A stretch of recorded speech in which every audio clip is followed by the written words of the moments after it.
is Caitlin here, and welcome to our second Patreon bonus for this month of July, and the second video for Patreon bonuses that was coming out this week. This one in particular is for Alucard, my lovely patron who recently upgraded his Patreon tier to also get some of his drawing shipped out to them. So I want to say a big thank you for him to upgrading his tier and just deciding that he wanted to support the channel a little bit more, and it's absolutely awesome that he did so. I want to say thank you very much in particular.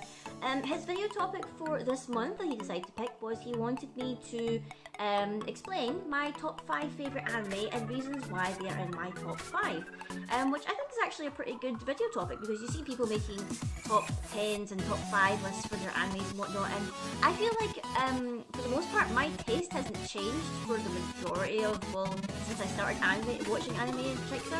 I feel like the ones that have always stuck out to me as my faves have like stuck out to me for the longest time ever, so I feel like I'm pretty well versed in I think what my absolute favourites would have to be. I would have to say I probably wouldn't list them like in like kind of tier wise or like 1 to 5 probably, because like it's so hard to pick which one is like my absolute fave.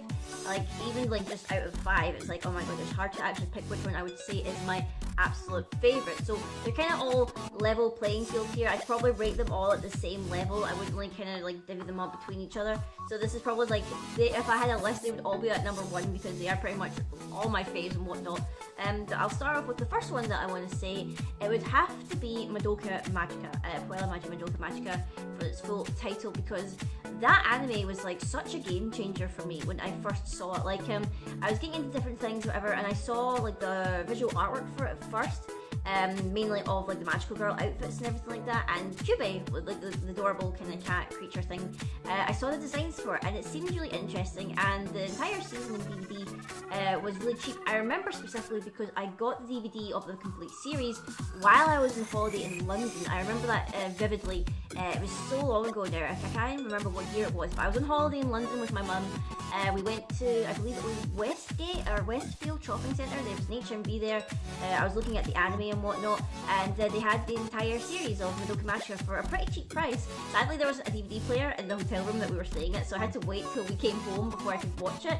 But I was really excited to watch it, and when I just like marathoned it, and honest to goodness, I was crying my eyes out by the end. If you still haven't seen it, the series is pretty old now. Like I can't even remember when it originally aired.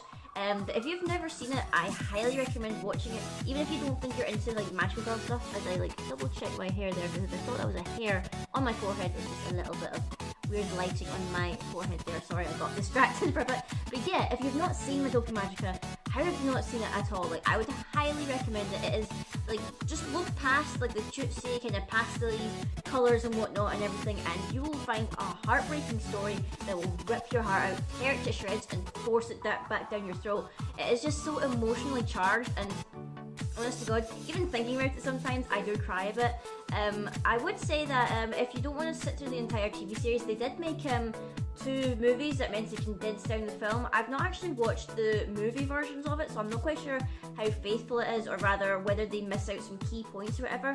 There's also a 3rd film which is like a sequel to the initial series, but I'm still sitting on the fence about it because I'm not quite sure how I feel about it in relation to the actual anime series. But definitely Madoka Magica, I would say, is a brilliant pick for me. I would have to say it is probably among definitely my faves. For a second one, I would probably have to pick the one that probably initially sparked my interest in anime, even when I was a kid and I didn't actually know what anime was. It would have to be Cardcaptor Sakura. I remember, this is like for OG people who are like in the UK, it used to air on a TV channel in the UK called CITV, way back in the day. I don't know when about it was, because this was like really early on. It was one of those things where like I only saw glimpses of it, like maybe after school or during Saturday mornings, whatever, when they decided to show it. And then it didn't even show for very long, I don't think. It was like very brief, so I didn't even see it again for years later. And I remember it was a while later I saw they had, this is how you know how old I am, it was a VHS tape with a couple of the episodes on it, and I was like, I remember watching this, and I bought that obviously very quickly. And like I had that one videotape, and I think it only had like maybe 3 or 4 episodes on it, because you know videotapes really couldn't hold that much on it. Like, you could watch like a Disney film or whatever on it, but it wouldn't have too much footage on it. But I remember like just being mesmerized by it, and I was like so happy. And then afterwards I managed to find somewhere where I could watch all the episodes online, and I just had a huge nostalgia trip, and I absolutely vividly enjoyed it. It is kind of cheesy listening to the English dub now, because obviously you remember anime back then was like, you know, very cheesy. Like, you go back and you watch it and it's like, wow, this is a dub back in the day. It's very different to how dubs are done nowadays, I think, but it's so nostalgic, and it's another Magical Girl one, which is kind of funny how I picked 2 Magical Girl ones so far already. But yeah, it was probably the anime that like got me into it in the first place without me realizing it. When I was a kid, I just thought it was a cartoon. But I was heavy into it. I was like so in love with the show, honestly. Like, nobody else seemed to watch it, like, but then again, I was like one of those rare kids who was watching anime when other kids were watching like actual cartoon shows, not anime. But I loved it absolutely, and I still love it to this day. I still need to actually watch the new Clear arc that I've not actually watched it yet. I know it's on Crunchyroll, but I've not seen it yet, so I need to actually catch up with it and see how they did it. I actually would be pretty happy if they ever decided to go back and maybe remake the original series, like do like a remaster or something, like with new animation, like clean, so it matches up with the Clear arc or whatever. If they don't, I don't mind, because obviously there's still the older series to enjoy. But it would be pretty cool if maybe they made like a kind of updated version with like nicer visuals and everything like that. But it's still a lovely series to watch, and like probably one of the ones that heavily got me into anime in the first place. For a number 3 pick, this was actually another hard one to pick, because there's quite a few that I really love. So it's really hard to pick things and to narrow it down and whatever. But the third one would probably have to be Kill la Kill. I was so excited for Kill la Kill. Like, from the very first like kind of trailer that I saw of it. And this was back when I'm still like heavy into trying to see the English dub as much as I can. So I'd never seen any of the Japanese the Japanese version when it came out. I was holding out for the English dubs coming out on DVD, which took a while or whatever, because the DVDs, the releases schedules of them were split up pretty far apart, I believe. So I remember where I was like, right, I'm going to save them all until I get them all in one piece and then marathon them. But then I broke my promise and I ended up watching them all anyway, like kind of like waiting in those gaps in between. I remember I would have to go back and watch like the last episode on the last DVD just to remind myself of what was actually going to be happening next before I really marathon through the rest of the DVD box. But I loved Kill la Kill, just the kind of how like fast paced it was, the quirky humor, like the animation is gorgeous, whatever, the fight scenes were amazing. And yes, some people would say, oh, Kill la Kill with the fan service and the boobs and whatever and talking clothes and stuff like that, but I adored it. It was very quirky. I enjoyed the world that it built, this kind of weird society, like living in this like huge mass or whatever, and you've got the poor people living in like the bottom of the mountain, and then you've got the richer people living at the top and everything. And then like the battle sequences, like the kind of messages that it gives at the end, and it was absolutely amazing. I am still planning on hopefully doing a Ryoko cosplay from Kill la Kill. I'm probably maybe going to aim to try and do that next year. I do have the cosplay or whatever, but there's some things I need to fix. Like, I want to fix my wig or whatever. I need to make some adjustments to the costume just so it fits better. And I need to try and get myself like a glove, because the glove that came with the outfit actually was torn a bit, so it didn't really look too good. And I need to actually get a belt that fits me, because the belt that came with it was kind of like that weird, not plastic, but it might as well be plastic, and it was all bent and looking weird or whatever, so I need to get an actual belt for the costume. But yes, the anime in particular, I absolutely adored. I loved it to pieces. Again, like I love all these animes that I talk about here. I loved it. I've also got like a Ryoko statue or whatever that I bought because of my love for it, so you can tell. I actually have like a collection there where it's like, I've got Madoka Magica on one side of my windowsill, I've got Kill la Kill and Cardcaptor Sakura on my TV stand, and then I've got Persona on the other side, but that's video games, that's not really anime. Give you a quick little rundown there of my Nindoroids related to anime that I love. And that would be the number 3 pick. Number 4, this is another tricky one. It would probably have to be Miss Kobayashi's Dragon Maid.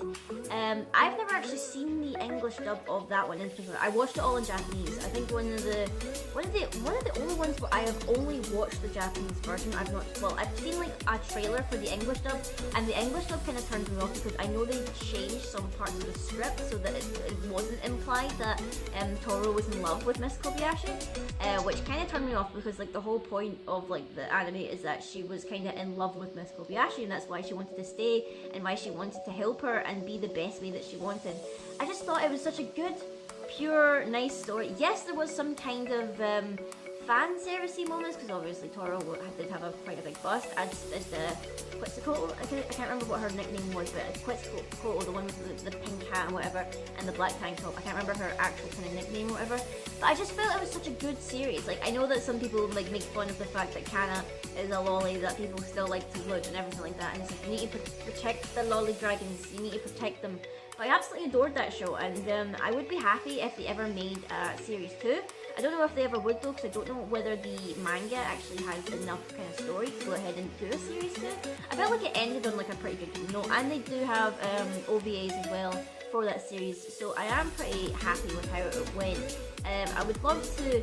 I mean, I would like to give the English dub maybe a bit more of a chance, but it's kind of already put me off knowing that they changed the script a bit and they basically changed the implications of where the story is, because they make it seem like Toro isn't actually in love with Miss Kobayashi. It's more like she's more of a friend. Maybe it changes near the end of the series, whatnot, but for now, I think the Japanese dub is the Japanese original, with the subtitle, is the one that I would prefer most, and it is a gorgeous anime. I like the art style of it. I love the theme song.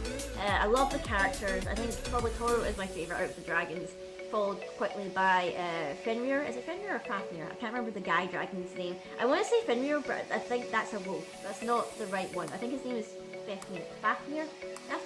I know it begins with an F. He's like, you know, in the butler outfit and everything like that. It's been a little while since I've seen the episodes, since I actually originally watched them. But I love the series, I love the designs and everything. I want to draw more fan art of Dragon Maid actually. I've drawn like a little bit, but not too much. But I definitely want to draw more. I need to actually probably rewatch it again recently, because I really want to see it again so I can remember all their names properly. That'd be my number 4 pick. And then finally for my number 5 pick, this is also another one that I've only seen subs, because I don't know if there's actually an English dub for this series yet. I don't know. There might be, there might not be. I haven't seen one, but it would have to be The Ancient Mage's Bride.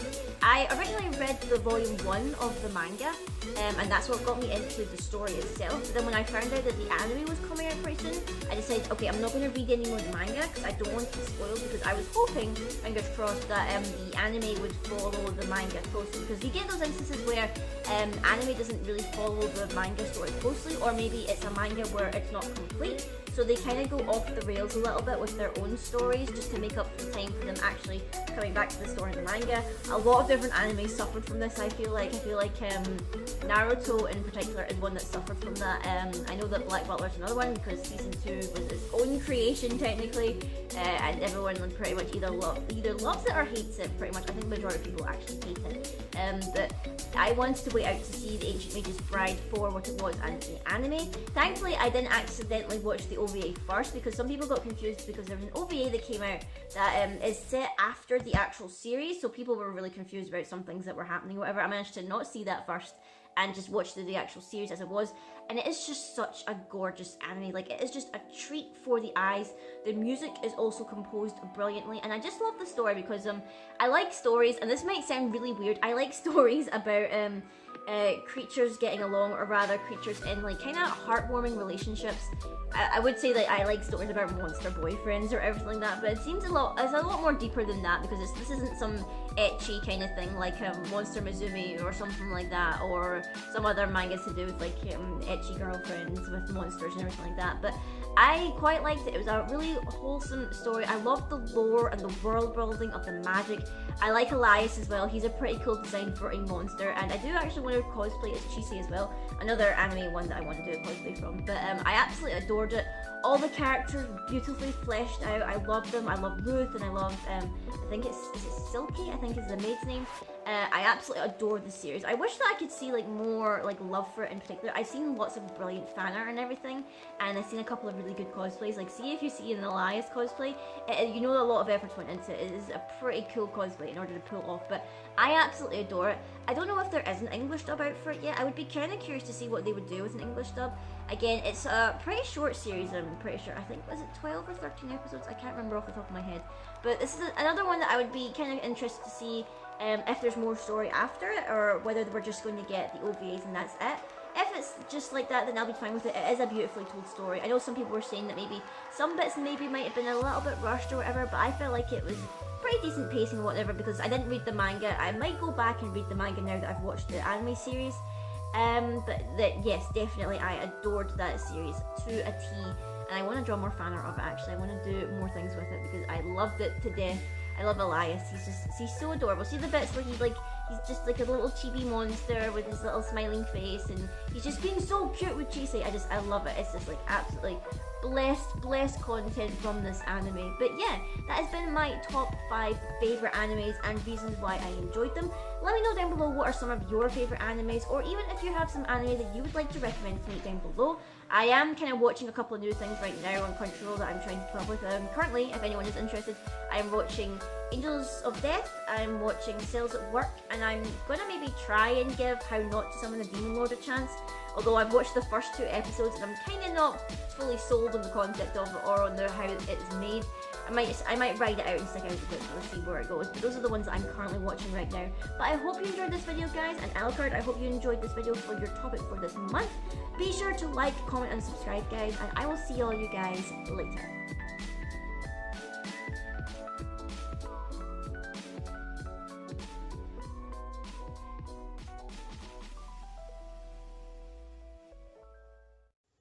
This video was made possible thanks to patrons such as Alucard, Craig McCutcheon, and the Carnivalous Waltz.